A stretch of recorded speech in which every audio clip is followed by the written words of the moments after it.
بسم اللہ الرحمن الرحیم۔ بڑھاپے میں جو یہ صورت پڑھتا ہے اللہ نے اسے بخشنے کا وعدہ کیا ہے۔ حضور صلی اللہ علیہ وآلہ وسلم نے 3 بار فرمایا وہ جنتی ہے، وہ جنتی ہے، وہ جنتی ہے۔ محترم ناظرین، ایسا کوئی گناہ نہیں جو اس صورت کو پڑھنے سے معاف نہ ہو، ایسا کوئی عذاب نہیں جو اس صورت کو پڑھنے والے پر آئے۔ حضور صلی اللہ علیہ وسلم کا فرمان ہے کہ میرے پاس جبرائیل آئے اور کہا اللہ فرماتا ہے جو اس صورت کو پڑھتا ہے۔ محترم ناظرین، حدیث جامع ترمذی صفحہ نمبر 3388 میں وارد ہے کہ اچانک آسمان کا افق پھٹا، ایک فرشتہ حضرت جبرائیل امین علیہ السلام رسول اللہ صلی اللہ علیہ وسلم کے سامنے نمودار ہوئے اور عرض کی اے محمد صلی اللہ علیہ وسلم، آپ کا رب آپ کو سلام فرماتا ہے اور اختیار دیتا ہے، کہہ دیجئے کہ ایسا کوئی شخص نہیں جو گناہ عظیم رکھتا ہو، قرآن پاک کی یہ صورت پڑھ کر اپنی اللہ تعالیٰ سے بخشش طلب کرے اور اللہ تعالیٰ اس کی دعا قبول نہ کرے۔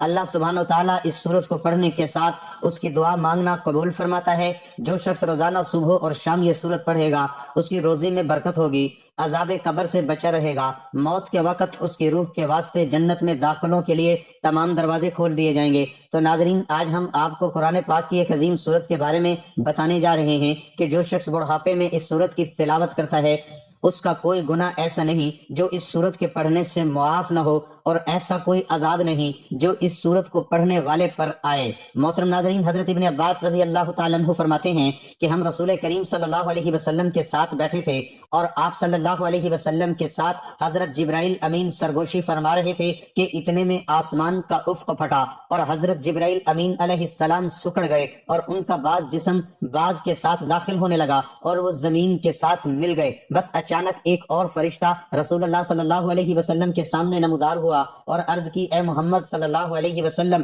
آپ کا رب آپ کو اختیار دیتا ہے کہ آپ شاہ حکومت نبی بنے یا عبادت گزار نبی۔ رسول اللہ صلی اللہ علیہ وسلم نے فرمایا، جبکہ اسی وقت حضرت جبرائیل امین علیہ السلام نے اپنے ہاتھ کے ساتھ اشارہ کیا کہ پستی اختیار کی جائے۔ بس میں نے پہچانا کہ یہ مجھے نصیحت کر رہے ہیں۔ میں نے کہا عبادت گزار نبی بننا چاہتا ہوں۔ بس وہ فرشتہ آسمان کی طرف چڑھ گیا۔ پھر میں نے کہا اے جبرائیل، میں تم سے اس کے متعلق پوچھنا چاہتا ہوں، مگر جب میں نے تیرا حال دیکھا تو روک دیا۔ اے جبرائیل، یہ کون تھا؟ عرض کیا یہ اسرافیل علیہ السلام تھے۔ جس دن سے اللہ تبارک و تعالیٰ نے انہیں پیدا فرمایا تب سے یہ خدا تعالیٰ کے حضور صف بستہ کھڑے ہیں اور خدا تعالیٰ کے سامنے کبھی نظر نہیں اٹھائی۔ اس کے اور رب کے درمیان نور کے 70 حجاب ہیں، کوئی نور بھی ایسا نہیں مگر جب یہ اس کے قریب ہو جائے تو جل جائے۔ لوح محفوظ اس کے سامنے ہے۔ جب اللہ تعالیٰ آسمان یا زمین میں کسی کا حکم دیتے ہیں تو لوح محفوظ بلند ہو جاتا ہے، بس یہ اپنی پیشانی کو حرکت دیتے ہیں اور اس میں نظر کرتا ہے، اگر تو وہ حکم میرے متعلق ہو تو یہ مجھے حکم دیتا ہے،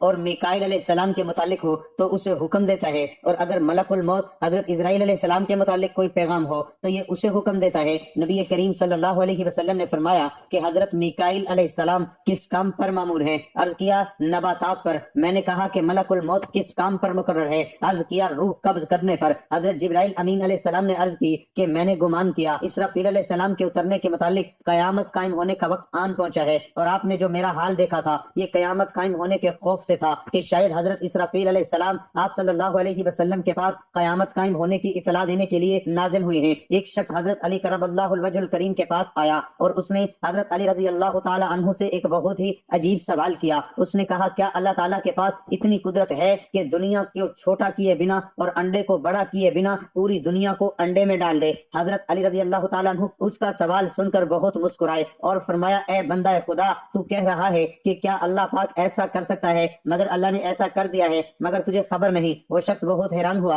اور کہہ اٹھا وہ کیسے؟ حضرت علی رضی کرم اللہ الوجہ الکریم نے فرمایا کہ تمہاری آنکھ میں جو گول سا موتی ہے وہ تو انڈے سے بھی چھوٹا ہے مگر اس سے تم پوری دنیا دیکھ سکتے ہو، کیا ایسا نہیں؟ اس نے کہا کہ ایسا ہی ہے۔ حضرت علی کرم اللہ الوجہ الکریم نے فرمایا کہ اللہ تعالیٰ نے آنکھ میں پوری دنیا بند کر دی ہے، وہ ہر چیز پر قدرت رکھتا ہے۔ ایک عورت امیر المومنین عمر بن خطاب رضی اللہ تعالیٰ عنہ کے پاس آئی اور کہا کہ میں نے اپنے شوہر سے زیادہ اچھا کوئی مرد نہیں دیکھا، رات بھر عبادت کرتا ہے، نماز پڑھتا ہے اور اللہ کی پاکی بیان کرتا ہے اور دن بھر نفلی روزہ رکھتا ہے۔ چنانچہ حضرت عمر فاروق رضی اللہ تعالیٰ عنہ نے اس کے مرد کی تعریف کی اور دعائیں دی اور وہ شرما کر جانے لگے تو حضرت عمر رضی اللہ تعالیٰ عنہ کے پاس بیٹھے حضرت کعب رضی اللہ تعالیٰ عنہ نے کہا کہ دراصل اس نے آپ تک اپنے خاوند کی شکایت پہنچائی ہے کہ آپ اس کے شوہر سے اس کا حق دلائیں۔ حضرت عمر فاروق رضی اللہ اللہ تعالیٰ عنہ نے بات کی تہ تک پہنچتے ہوئے حضرت کعب رضی اللہ تعالیٰ عنہ سے ہی فیصلہ کروانے کو کہا تو انہوں نے کہا کہ اس کے شوہر کو اگر نفلی عبادت کا شوق ہے تو 3 دن نفلی عبادت کے لیے رکھے تو 1 دن اور رات اس پر اس کی بیوی کا حق ہے۔ حضرت عمر فاروق رضی اللہ تعالیٰ عنہ اس فیصلے سے بہت خوش ہوئے اور ان کو بصرہ کا قاضی مقرر فرما دیا۔ ایک مرتبہ کا ذکر ہے کہ بنی اسرائیل کی ایک عورت بڑی عابدہ تھی اور بادشاہ کی بیٹی تھی۔ ایک شہزادے نے اس سے منگنی کی درخواست کی تو اس لڑکی نے نکاح کرنے سے انکار کر دیا۔ پھر ایک ملازم سے کہا کہ میرے لیے ایک عابد زاہد اور نیک آدمی تلاش کرو جو فقیر ہو۔ وہ لونڈی عابد اور زاہد کی تلاش میں نکلی اور ایک عابد زاہد کولے کو لے کر اس شہزادے کی خدمت میں حاضر ہوئی۔ شہزادی نے اس سے پوچھا کہ اگر تم مجھ سے نکاح کرنا چاہتے ہو تو میں تمہارے ساتھ نکاح کرنے کے لیے تیار ہوں اور قاضی کے پاس چلتی ہوں۔ اس شخص نے آزمادگی سے کہا کہ تم مجھے اپنے گھر لے چلو۔ وہ بولا کہ اس کمبل کے سوا کوئی چیز میری ملکیت میں نہیں ہے، میں اسے رات کے وقت اوڑھتا ہوں اور دن میں بھی اسے پہنتا ہوں۔ شہزادی نے کہا کہ میں تیرے حال پر راضی ہوں۔ تو یہ کہہ کر شہزادی اس نیک شخص کے ساتھ چل دی۔ وہ نیک شخص دن بھر محنت مزدوری کرتا اور شام کے لیے اتنا جمع کر لیتا جس سے افطار ہو سکے۔ شہزادی بھی دن بھر روزہ رکھتی اور شام کو افطار کے بعد اللہ تبارک و تعالیٰ کا شکر ادا کرتی اور کہتی میں عبادت کے لیے فارغ ہوئی۔ ایک دن اس نیک شخص کو کچھ نہ ملا، انتہائی شاک گزرا اور وہ گھبرا گیا کہ میری بیوی روز سے گھر میں بیٹھی ہوئی ہے کہ میں اس کے لیے کچھ لے کر جاؤں۔ یہ سوچ کر اس نے وضو کیا اور نماز پڑھ کر بارگاہ خداوندی میں دعا مانگی، اے اللہ پاک تو جانتا ہے کہ میں نے تو اس سے دنیا کے لیے کچھ طلب نہیں کیا اور میں تجھ سے اپنی نیک بیوی کی رضامندی لیے یہ طلب کرتا ہوں، تو مجھے اپنے پاس سے رزق عطا فرما، تو ہی بہترین رازق ہے۔ اسی وقت آسمان سے ایک موتی گرا۔ وہ نیک شخص اس موتی کو لے کر اپنی بیوی کے پاس آ گیا اور جب اس کی بیوی نے وہ موتی دیکھا تو ڈر گئی اور کہنے لگی کہ تم یہ موتی کہاں سے لائے ہو؟ ایسا قیمتی موتی باپ کے پاس بھی نہیں دیکھا، اتنا قیمتی موتی تو میں نے آج تک نہیں دیکھا۔ اس شخص نے کہا میں نے آج رزق کی خاطر محنت مزدوری کی مگر مجھے کچھ بھی نہیں ملا اور میں نے سوچا کہ میری نیک بیوی روز افطار کرنے کی خاطر میری منتظر ہوگی، میری نیک بیوی روزہ افطار کرنے کی خاطر میری منتظر ہوگی اور میں خالی ہاتھ گھر واپس کیسے لوٹوں؟ میں نے اللہ تعالیٰ کی بارگاہ اقدس میں دعا مانگی اور اللہ تعالیٰ نے آسمان سے میرے لیے یہ موتی نازل فرما دیا۔ شہزادی بولی تم اسی جگہ جاؤ جہاں تم نے اللہ تبارک و تعالیٰ سے دعا مانگی تھی اور یہ گریہ وزاری کے ساتھ بارگاہ خداوندی میں یوں دعا کرو، اے اللہ تعالیٰ میرے مالک اور پروردگار، تو نے یہ موتی ہمیں دنیاوی رزق کے طور پر عطا فرمایا ہے تو اس میں ہمیں برکت دے، اور اگر آخرت کے لیے ذخیرے میں سے یہ موتی عطا فرمائی ہے تو اسے واپس لے لے۔ اس نیک شخص نے ایسا ہی کیا اور اللہ تبارک و تعالیٰ نے وہ موتی واپس لے لیا۔ اس نے واپس آ کر تمام حقیقت شہزادی کو بتائی تو شہزادی نے اللہ تعالیٰ کا شکر ادا کیا اور کہا یا اللہ تو بڑا رحیم اور کریم ہے۔ حضرت عبداللہ بن عباس رضی اللہ تعالیٰ عنہ سے مروی ہے، وہ فرماتے ہیں کہ حضور نبی کریم صلی اللہ علیہ وسلم نے فرمایا کہ میری امت کی عورتوں میں سب سے افضل ترین عورت وہ ہے جو اپنے شوہر کے ساتھ حسن سلوک سے پیش آئے اور اپنے شوہر کی خواہش کے مطابق فرما برداری کرتی رہے، اور ان کی ہونے والی اولاد اللہ کے سائے میں ہوگی سوائے ان کاموں کے جو گناہ کے کام ہیں۔ اور ایسی عورت کو رات اور دن میں ایسے 1000 شہیدوں کا ثواب ملتا ہے جو اللہ تبارک و تعالیٰ کی راہ میں صبر کے ساتھ شہید ہوتے ہیں اور اس کے اجر کی توقع اللہ تعالیٰ سے رکھتے ہیں۔ حضرت عائشہ صدیقہ رضی اللہ تعالیٰ عنہ فرماتی ہیں کہ جب حضرت علی رضی اللہ تعالیٰ عنہ ہمارے گھر آتے تو میرے بابا ابو بکر صدیق رضی اللہ تعالیٰ عنہ سارے کام چھوڑ کر ہمارے گھر آ جاتے اور حضرت علی رضی اللہ تعالیٰ عنہ کا چہرہ دیکھتے۔ میں کہتی کہ بابا آپ ہمارے گھر آتے ہیں اور علی کا چہرہ دیکھتے رہتے ہو، اس کی کیا وجہ ہے؟ تو میرے بابا حضرت ابوبکر صدیق رضی اللہ تعالیٰ عنہ نے کہا کہ بیٹے غلطی نہ کرو، میں نے اپنے کانوں سے سنا ہے کہ رسول اللہ صلی اللہ علیہ وسلم نے فرمایا کہ علی کا چہرہ دیکھنا عبادت ہے، کہ رسول اللہ صلی اللہ علیہ وسلم نے فرمایا کہ خواب میں میرے پاس میرے رب کا ایک آنے والا فرشتہ آیا، اس نے مجھے خبر دی کہ آپ صلی اللہ علیہ وسلم نے فرمایا، اس نے مجھے خوشخبری دی کہ میری امت میں سے جو کوئی اس حال میں مرے کہ اللہ تبارک و تعالیٰ کے ساتھ اس نے کسی کو شریک نہ کیا ہو تو وہ جنت میں جائے گا۔ اس پر میں نے پوچھا اگرچہ اس نے غلط کام کیا ہو، اگرچہ اس نے چوری کی ہو؟ نبی کریم صلی اللہ علیہ وسلم نے فرمایا کہ ہاں اگرچہ اس نے غلط کام کیا ہو یا اس نے چوری کی ہو۔ حضرت کعب بن مالک رضی اللہ تعالیٰ عنہ فرماتے ہیں رسول اللہ صلی اللہ علیہ وسلم کی خدمت اقدس میں حضرت جابر رضی اللہ تعالیٰ عنہ حاضر ہوئے اور آپ صلی اللہ علیہ وسلم کا چہرہ متغیر پایا۔ حضرت جابر رضی اللہ تعالیٰ عنہ نے اسی وقت اپنے گھر گئے، اپنی زوجہ سے فرمایا کہ میں نے دیکھا ہے کہ رسول کریم صلی اللہ علیہ وسلم کا چہرہ انور متغیر تھا، میرا خیال ہے کہ بھوک کی وجہ سے ایسا ہے، کیا اب تیرے پاس کچھ کھانے کو ہے؟ بیوی نے عرض کیا واللہ اس بکری اور کچھ بچے ہوئے آٹے کے سوا گھر میں کچھ نہیں۔ حضرت جابر رضی اللہ تعالیٰ عنہ نے اسی وقت بکری کو ذبح کیا اور فرمایا کہ جلدی جلدی گوشت اور روٹیاں تیار کر لو۔ جب کھانا تیار ہو گیا تو ایک بڑے پیالے میں رکھ کر حضور اقدس صلی اللہ علیہ وسلم کی خدمت میں اقدس میں کھانا حاضر کر دیا گیا۔ بس حضور نبی کریم صلی اللہ علیہ وسلم نے فرمایا کہ اے جابر اپنی قوم کو جمع کرو۔ فرماتے ہیں کہ میں اپنی قوم کو لے کر حضور نبی کریم صلی اللہ علیہ وسلم کی خدمت میں حاضر ہوا۔ آپ نے فرمایا کہ ان لوگوں کو الگ الگ ٹولیاں بنا کر میرے پاس بھیجتے رہو۔ اسی طرح وہ ٹولیاں بنا بنا کے کھانے لگے۔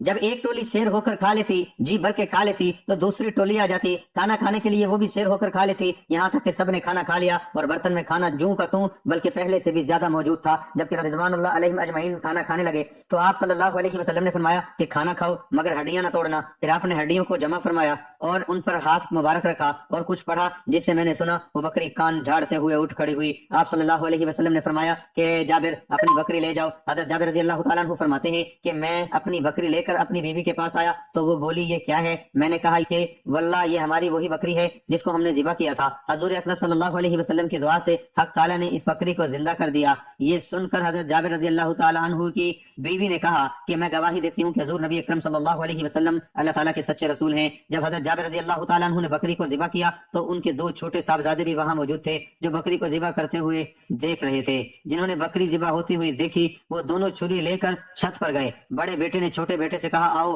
میں تمہارے ساتھ ایسا ہی معاملہ کروں جیسے ہمارے والد گرامی نے کیا، اور گلے پر چھری چلا دی اور نادانی میں اس کو ذبح کر دیا اور اس کا سر تن سے جدا ہو گیا۔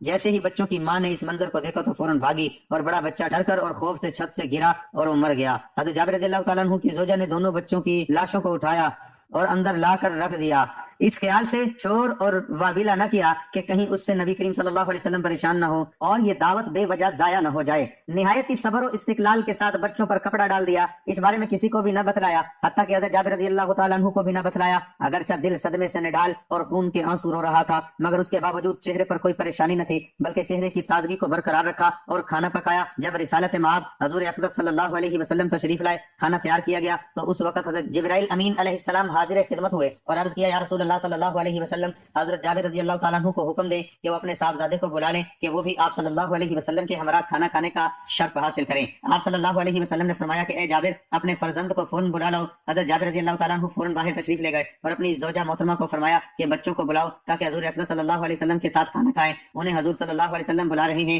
انہوں نے عرض کیا کہ بچے موجود نہیں۔ حضرت جابر نے آ کر حضور نبی محترم صلی اللہ علیہ وسلم کی خدمت اقدس میں عرض کیا یا رسول اللہ صلی اللہ علیہ وسلم بچے گھر میں موجود نہیں ہیں۔ اس پر نبی اکرم صلی اللہ علیہ وسلم نے فرمایا کہ اے جابر اللہ تعالیٰ کا حکم ہے کہ جلدی بچوں کو بلا لاؤ۔ حضرت جابر رضی اللہ تعالیٰ عنہ دوبارہ اپنی زوجہ محترمہ کے پاس آئے اور فرمایا کہ اللہ تعالیٰ کا حکم ہے اس لیے بچوں کو جہاں بھی ہیں جلدی بلاؤ۔ بچوں کی ماں جو پہلے ہی غم سے نڈال تھی آنسوؤں کے سمندر کو آنکھوں میں سمائے ہوئے صبر و استقلال اور حوصلے کے ساتھ حضرت پر نور رحمت عالم صلی اللہ علیہ وسلم کی دعوت کر رہی تھی، اس نے جب یہ سنا تو آنسوؤں کا وہ سمندر جو بڑی مشکل سے رکا ہوا تھا وہ آنکھوں سے جھلک پڑا اور روتے ہوئے عرض کیا کہ میں اب اپنے بچوں کو نہیں بلا سکتی۔ حضرت جابر رضی اللہ تعالیٰ عنہ نے فرمایا کہ روتی کیوں ہے؟ آخر وجہ کیا ہے؟ کیا بات ہے؟ مجھے بتاؤ تو صحیح۔ غموں سے نڈال ماں حضرت جابر رضی اللہ تعالیٰ عنہ کو کمرے کے اندر لے گئی اور دونوں شہزادوں کی لاشوں سے چادر ہٹائی اور عرض کیا کہ یہ کب کے اس دنیا سے جا چکے ہیں، میں تو آپ صلی اللہ علیہ وسلم کے آرام کی خاطر بڑے حوصلے اور صبر سے یہ سب کچھ برداشت کر کے خدمت نبی اکرم صلی اللہ علیہ وسلم سے اپنی آخرت سنوار رہی تھی تاکہ دعوت کا جو پروگرام ہے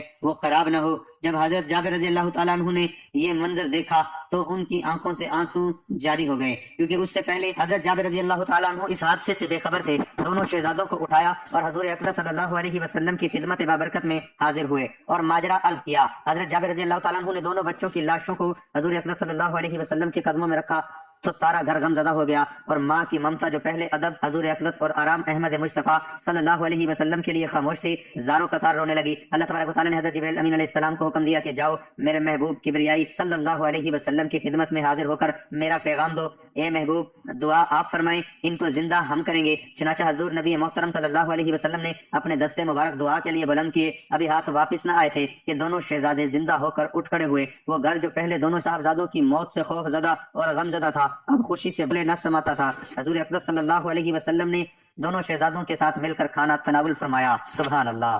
تو ناظرین محترم وقت کی نزاکت کو مد نظر رکھتے ہوئے آپ کو اس صورت کے بارے میں بتاتے ہیں کہ جس کے بارے میں حضور صلی اللہ علیہ وسلم نے ارشاد فرمایا کہ میرے پاس جبرائیل امین علیہ السلام حاضر ہوئے اور عرض کی کہ جو اس صورت کی تلاوت کرتا ہے اللہ تبارک و تعالیٰ اس کو تمام گناہوں سے بخش دیتا ہے، اس کی ہر دعا قبول فرماتا ہے، اس پر کوئی عذاب نہیں آتا اور اس کی تمام دعائیں قبول کی جاتی ہیں، اور جو شخص صبح و شام اس صورت کی تلاوت کرتا ہے اس کی روزی میں برکت ہوگی، عذاب قبر سے بچا رہے گا، موت کے وقت اس کی روح کے واسطے جنت میں داخلے کے لیے تمام دروازے کھل جائیں گے۔ تو ناظرین محترم وہ سورت یاسین ہے۔ ناظرین اس صورت کو پڑھنے کے لیے آپ نے سب سے پہلے وضو کرنا ہے۔ وضو کرنے کے بعد ایک مرتبہ آپ نے حضور پاک صلی اللہ علیہ وسلم کی ذات اقدس پر درود پاک کا نذرانہ پیش کرنا ہے۔ ایک مرتبہ ثواب کے لیے میرے ساتھ بھی درود پاک پڑھ لیں۔ اللہم صلی علی محمد وعلی آل محمد کما صلیت علی ابراہیم وعلی آل ابراہیم انک حمید مجید۔ اللہم بارک علی محمد وعلی آل محمد کما بارکت علی ابراہیم وعلی آل ابراہیم انک حمید مجید۔ تو ناظرین، درود پاک پڑھنے کے بعد آپ نے سورۃ یاسین کی ایک مرتبہ تلاوت کرنی ہے۔ اس سورت کو اگر آپ صبح شام پڑھنا چاہیں تو صبح شام بھی پڑھ سکتے ہیں، ورنہ اگر آپ اس کو روزانہ صبح یا شام پڑھنے کا معمول بنا لیں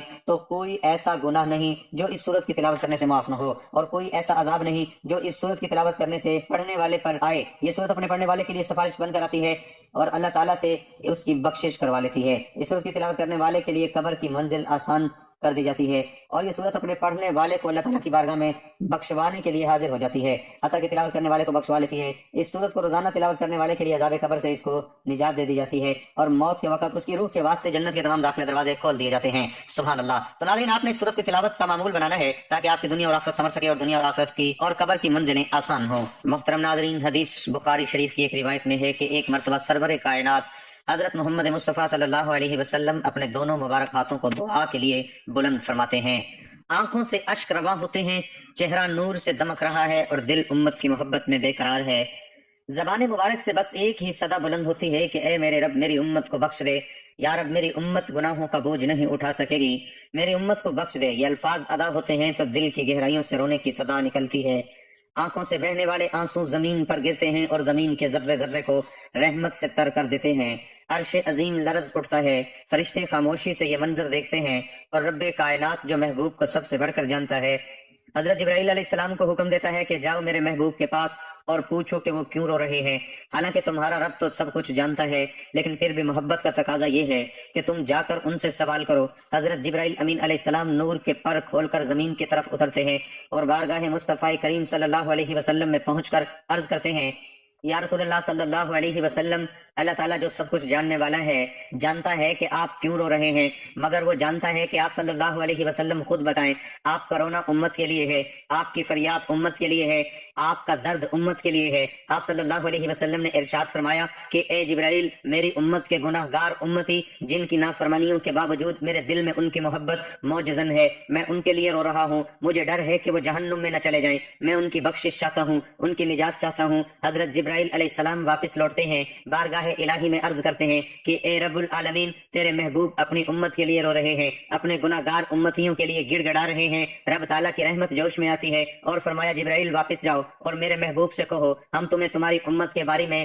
راضی کر دیں گے اور تمہیں مایوس نہیں کریں گے۔ وہ امت جس سے تمہیں اتنی محبت ہے، ہم اس امت کے لیے بھی تمہاری محبت کی قدر کریں گے۔ حضرت جبرائیل علیہ السلام جب واپس آتے ہیں تو عرض کرتے ہیں، یا رسول اللہ صلی اللہ علیہ وسلم، اللہ تعالیٰ فرماتا ہے کہ وہ آپ کو راضی کرے گا، وہ آپ کو آپ کی امت کے بارے میں ہرگز مایوس نہیں کرے گا۔ اس پر آپ صلی اللہ علیہ وسلم نے شکر کا سجدہ ادا فرمایا، لیکن پھر سوال کیا، اے جبرائیل مجھے بتاؤ تم نے دیگر انبیاء کی امتوں کا کیا حال دیکھا ہے؟ حضرت جبرائیل علیہ السلام عرض کرتے ہیں، یا رسول اللہ صلی اللہ علیہ وسلم، میں نے فلاں نبی کی امت کو جہنم میں اور فلاں نبی کی امت کو عذاب میں دیکھا ہے۔ وہ ایک ایک نبی کا ذکر کرتے چلے جاتے ہیں اور ہر امت کی کوتاہیوں، ان پر عذاب کے مناظر بیان کرتے ہیں، لیکن جب حضرت عیسیٰ علیہ السلام کی امت کا تذکرہ مکمل ہوتا ہے تو حضرت جبرائیل علیہ السلام خاموش ہو جاتے ہیں اور ان کی زبان رک جاتی ہے، وہ سنبھل کر بیٹھ جاتے ہیں اور سر جھکا لیتے ہیں کہ اب میں اگلی امت کا تذکرہ کیسے کروں، کیونکہ نبی آخر الزمان محبوب خدا صلی اللہ علیہ وسلم کی امت کا ذکر باقی ہے، اور وہ جانتے ہیں کہ اگر انہوں نے یہ کہہ دیا کہ آپ کی امت کو بھی جہنم میں دیکھا ہے تو آپ صلی اللہ علیہ وسلم کے دل پر کیا گزرے گی۔ لیکن آپ صلی اللہ علیہ وسلم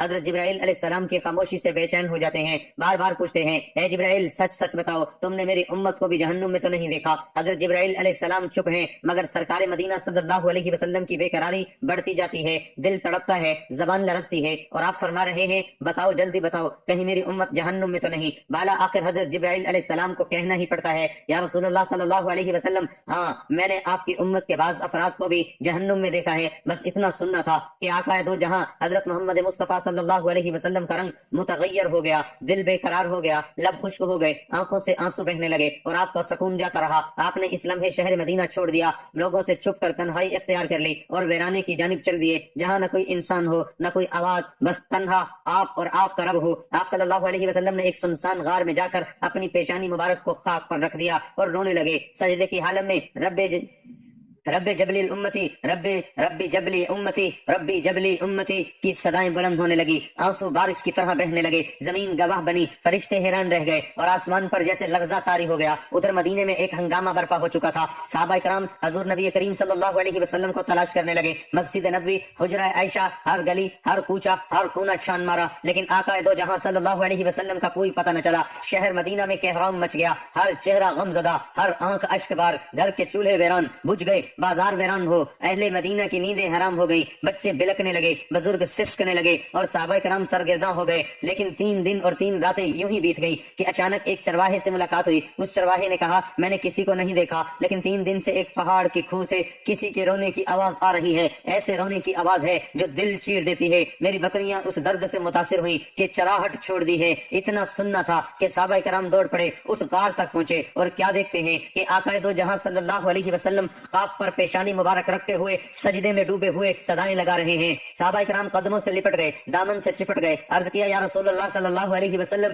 مدینہ ویران ہو چکا ہے، لوگ بے قرار ہیں، اہل بیت اشکبار ہیں، لیکن حضور پاک صلی اللہ علیہ وسلم سجدے سے سر مبارک نہیں اٹھاتے۔ آخر صحابہ کرام حضرت فاطمہ الزہرا رضی اللہ تعالی عنہا کی خدمت میں حاضر ہوئے اور التماس کرتے ہیں، اے خاتون جنت، آپ ہی ہماری امید ہیں، آپ ہی سرکار مدینہ کو منا سکتی ہیں۔ حضرت فاطمہ رضی اللہ تعالی عنہا فوراً روانہ ہوتی ہیں، چادر اوڑھ کر پہاڑ کی جانب بڑھتی ہیں، وہاں پہاڑ کی کھو میں پہنچ کر عرض کرتی ہیں، بابا جان، مدینہ بے قرار ہے، حسنین کریمین آپ کی جدائی میں تڑپ رہے ہیں، ہر دل غم زدہ ہے، ہر زبان پر آپ کا نام ہے، مگر حضور پاک صلی اللہ علیہ وسلم سجدے سے سر مبارک نہیں اٹھاتے ہیں۔ تب حضرت فاطمہ رضی اللہ تعالی عنہا سجدے میں جا کر آپ کے تلوے سے اپنی پیشانی ملا کر عرض کرتی ہیں، بابا جان، اگر آپ نے سر مبارک نہ اٹھایا تو فاطمہ قیامت تک سجدے سے سر نہ اٹھائے گی۔ یہ کہنا تھا کہ آقا کائنات صلی اللہ علیہ وسلم سجدے سے سر مبارک اٹھاتے ہیں، آنکھوں میں آنسو ہیں، چہرہ اشک بار ہے، دل رنجیدہ ہے اور زبان پر ایک ہی جملہ جاری ہے، اے فاطمہ، اگر تم ضد نہ کرتی یہاں تک کہ رب کریم میری ساری امت کو بخش دیتا۔ دعا ہے کہ اللہ تعالیٰ نیکی کی بات کو سننے سمجھنے اور اس پر عمل کرنے کی توفیق عطا فرمائے۔ میرا سنانا اور آپ کا سننا اپنی بارگاہ الہی میں قبول و منظور فرمائے، آمین۔ ناظرین، گزارش ہے کہ اللہ تبارک و تعالیٰ کے 99 ناموں میں سے کوئی ایک نام لکھ کر کمنٹ سیکشن میں ضرور شیئر کریں۔ اللہ تعالیٰ ہم سب کا حامی ناصر ہو، آمین، جزاک اللہ۔